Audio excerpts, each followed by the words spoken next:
আসসালামু আলাইকুম। আমি আরেকটা ভিডিও নিয়ে আসছি তোমাদের, অ্যাপ্লাই লিবনিজ থিওরাম। লিবনিজ থিওরামের এটা দেখলেই বুঝতে পারবেন যেটা লিবনিজ থিওরামের প্রয়োগ, তাই না? এখানে আমাদের সলিউশনে আমরা আসি। Solution y is equal two কত দেওয়া আছে? Ten inverse x. আসলে এটা এটা এরকম জিনিস, এটা এরকম করেও লিখতে পারেন, টেন ইনভার্স এক্স। আচ্ছা, এটাকে 1 নম্বর দিয়ে রাখেন, তাই না? এটাকে যদি একবার ডিফারেন্সিয়েট করেন তাহলে কি হবে? y1 টেন ইনভার্স মানে কি? 1। এটা এটা টেন ইনভার্স এক্স কে ডিফারেন্সিয়েট করলে আমরা 1/1 প্লাস এক্স স্কোয়ার পাই। এটাকে এবার নিয়ে আসেন, তাহলে এখানে হচ্ছে 1 plus x square y1 is equal two 1। দেখেন এখানে আমরা লেবিনিজ থিওরাম প্রয়োগ করব। দেখেন এখানে 1 আছে না, +1 এর সঙ্গে n আছে, তার মানে এখানেই লেবিনিজ থিওরাম। তাহলে আমরা লিখব ডিফারেন্সিয়েটিং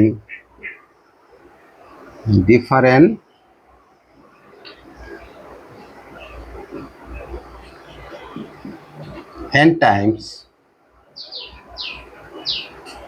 by Leibniz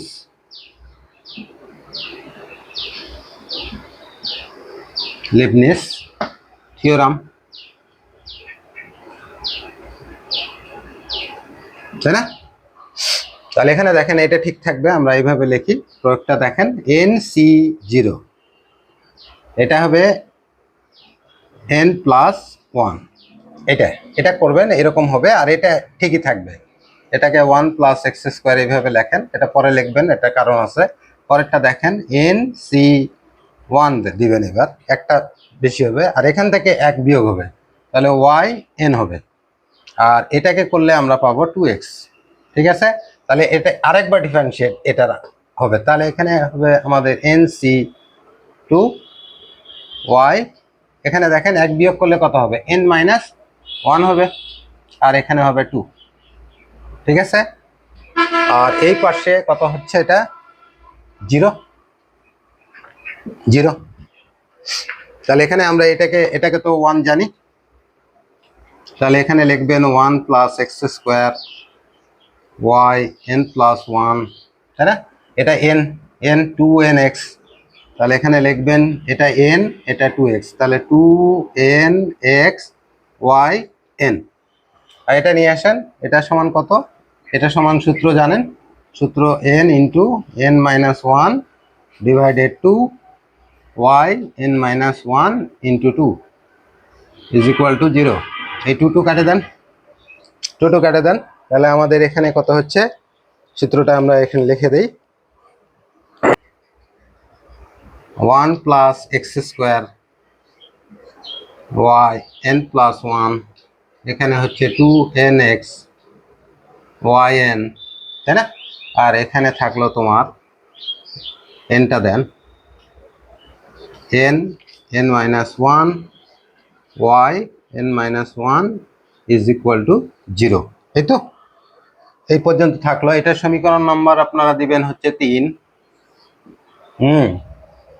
এটাকে দিবেন 2, এটাকে 2 দেন, আর এটাকে 1। তাহলে এখন দেখেন এটা কিন্তু আপনার প্রমাণে চলে আসছে, তাই না? প্রমাণে যদি চলে আসে তাহলে এটা শুড না প্রুফ লিখে দিবেন। আর একটু কাজ আছে, সেটা হলো এইটা বের করতে হবে, তাই না? তাহলে এখানে আমরা লিখব, দেখেন পুটিং 3 and 3 যদি দেন তাহলে কি হবে? আমরা কি পাবো? 10, এখানে 0 দিবেন, এই যে এখানে এরকম হবে। y যেখানেই থাকবে সেখানে এইরকম x লিখবেন, তাহলে 10 ইনভার্স 0 তার মানে কত? 10 ইনভার্স 0 মানে 0, এটা 0 হয়ে গেল। তারপরে দেখেন এইটা দেখেন 2 নম্বর সমীকরণটা দেখেন, এখানে যখন 0 বসাবেন তখন y, এখানে লিখবেন y1, এটা x লিখবেন, 0 দিচ্ছেন, তাহলে এখানে কত হবে? এটা সমান 1 পাবেন। ঠিক আছে, 1 লিখলেন। এবং আরেকটা দেখেন, আরেকটা লাইন, এইটা দেখেন, 3 নাম্বারটা কোথায় গেল? এখানে। এখানে যদি তুমি x0 বসান তাহলে এটা থাকবে না? তাহলে এখানে আমরা লিখব y n + 1 0। এটা দেখেন, এই টার্মটা 0, এই টার্মটা গোটাই 0। x এর মান যখন 0 বসাবেন তখন 0।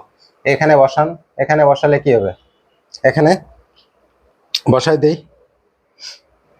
এই টার্মটা বসাই দিলে কত হচ্ছে আমাদের? Plus n × n - 1 y n - 1 = 0, তাই না? এখানে দেখেন আরেকটা লাইন আমরা উপরে নিয়ে যাই,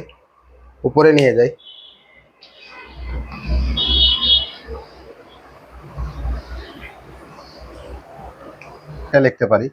তাহলে y n + 1, এখানে 0 দিবেন, তারপরে এটা উপর নিয়ে যান, মাইনাস n - 1, তারপরে হচ্ছে y n - 1, তাই না? এটা সমীকরণ দিতে পারে। এটা দেন, 4 নম্বর দিয়ে দেন, 4 নম্বর দিয়ে রাখেন, ঠিক আছে? আমরা এখন n এর মান বসাবো। পুটিং n = 1 2 3 4, তাই না? ইন কোথায় বসাবো? ইন 4, 4 নম্বরে বসাবো। 4 নম্বরে বসাই, 4 নম্বর সমীকরণ এই যেটা, এটা যদি বসান তাহলে কি হবে? প্রথমে আমরা কত পাবো? 1 বসালে y 1 আর 1 2, এখানে 0 বসান, তাহলে এখানে কত হবে? n এর মান যখন আমরা কত বসাচ্ছি? 1, তাহলে -1, এখানে 1 0 0, এটা 0, 1 - 1 0 0 মানে 0, ঠিক আছে? তার মানে এটা 0 করে দিলাম। এবার 2 বসাই, তাহলে y3 হবে, 0 হবে। এখানে কত হবে? দেখেন 2 বসালে, আচ্ছা একটু হিসাব করে দেই, 2, এখানে হচ্ছে কত? 2 থেকে 1 বাদ দিলে 1, আর এখানে হচ্ছে y 2 থেকে 1 বাদ দিলে 1, ঠিক আছে? এখন দেখেন এখানে 0 বসাতে হবে, এখানে y1 0, y1 0 এর মান কত? 1, তাহলে এখানে কত হচ্ছে? আমরা এটা পাচ্ছি -2, এটার মান কত? 1, তার মানে কত? -2। এটাকে একটু কাজ করতে পারি, ঠিক আছে? -2টাকে আমরা কাজ করতে পারি, দেখেন এরকম লিখতে পারি। এখানে মাইনাস আসছে, তো -1 এর উপর একটা পাওয়ার দিয়ে দিবেন, আর এটা 1 আর 2 এর ফ্যাক্টোরিয়াল করে দেন, এই যে ফ্যাক্টোরিয়াল। তারপরে নিচে দেখেন, এবার কত বসাবো? অবশ্যই 0 দিবেন, তাহলে এখানে কত হচ্ছে? -3 হবে, তারপরে 2 হবে, তারপরে কত হবে? y, এখানে যখন 3 বসাচ্ছেন তাহলে 1 বাদ যাবে, তাহলে হচ্ছে 3 থেকে 2 না, 2, এটা হচ্ছে 0, এটার মান কত? এটার মান সরাসরি y2 এর মান কত? 0, তাই না? 0 বসায় দেন, এই যে y2 এর মান কত? 0, 0 বসায় দেন, তাহলে এখানে কত হচ্ছে? 0 হয়ে যাচ্ছে। তারপরে বসান y5 0, যদি বসান তাহলে কত হবে? -4 হবে, দেখেন -4, তারপরে আসবে হচ্ছে 3, তারপরে হচ্ছে কত? y3 0। এটা সমান কত লিখতে পারি আমরা? y3 এর মান কত পাইছেন? এটা পাইছেন, -2 পাইছেন, তাহলে এখানে বসায় দেন -4, তারপরে কত পাচ্ছেন? 3, তারপরে -2, এটার মান -2, এই যে এখান থেকে এখানে বসায় দিলেন, তাই না? আমরা এইটাকে এখন এইভাবে চলতে থাকবে, তাই না? এইভাবে চলতে থাকবে।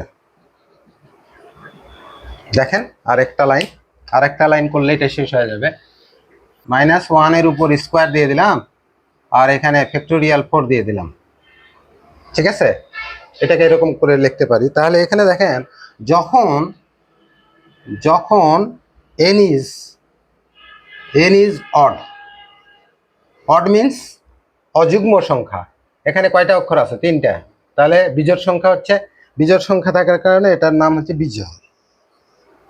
0 দেন, এরকম যদি আসে, দেখেন এখানে বিজোড়গুলা দেখেন, বিজোড়গুলা কোনটা কোনটা? বিজোড় হচ্ছে y1 ছিল, তারপরে y3 ছিল, y5 ছিল, y1। তাহলে এটাকে আমরা এইভাবে লিখতে পারি, -1 এর উপর পাওয়ার দিবেন কত? n-1/2। দেখেন ভালো করে দেখেন। তারপরে হচ্ছে এখানে যখন 3 নিচ্ছেন তখন 2 আসছে, মানে 1 কম, ফ্যাক্টোরিয়াল তো আসবেই, 1 কম, তাহলে n-1 ফ্যাক্টোরিয়াল এটা আসবে। ঠিক আছে, তারপরে আবার বুঝে দিচ্ছি আমি। এখন বলবেন যে স্যার এটা এটা কেমন করে করলেন? এটা হচ্ছে দেখেন, যখন 3 নিচ্ছেন বিজোড় সংখ্যা, এখানে কিন্তু অড বিজোড় সংখ্যা মানে 3, 3 3 কখন আসছে? এখানে 3 বসান, 3 থেকে আপনি একবার দেন, তাহলে 2 2 2 কাটে গেলে 1 1, তাহলে প্রথম এই অংশটা কত? মাইনাস আসছে। এই দেখেন এখানে 1 মাইনাস আসছে, মাইনাস আসবে। তারপরেরটা যদি দেন, যেমন ধরো 5 ধরেন, 5-এ দেন, 5 থেকে 1 বিয়োগ করেন 4, 2 দিয়ে কাটাকাটি করেন 2, তাহলে স্কোয়ার করলে এখানে এই লাইনটা দেখেন প্লাস আসবে, একটা প্লাস একটা মাইনাস, একটা প্লাস একটা মাইনাস, কিন্তু পাওয়ারগুলো এইভাবে আসবে। তারপরে যখন n ইজ ইভেন তখন yn, তো এটা 0ই আসবে, তাই না? তাহলে তোমার এটাই ফাইন্ড আউট করতে বলেছিল, এটাই তোমার আনসার, এই প্রশ্নের আনসার। ঠিক আছে, তোমরা ভালো থাকবেন, সুন্দর থাকবেন, অঙ্ক কষবেন, কষলেই বুঝতে পারবেন, না কষলে বুঝবেন না। ভালো থাকেন, সুস্থ থাকেন, আল্লাহ হাফেজ।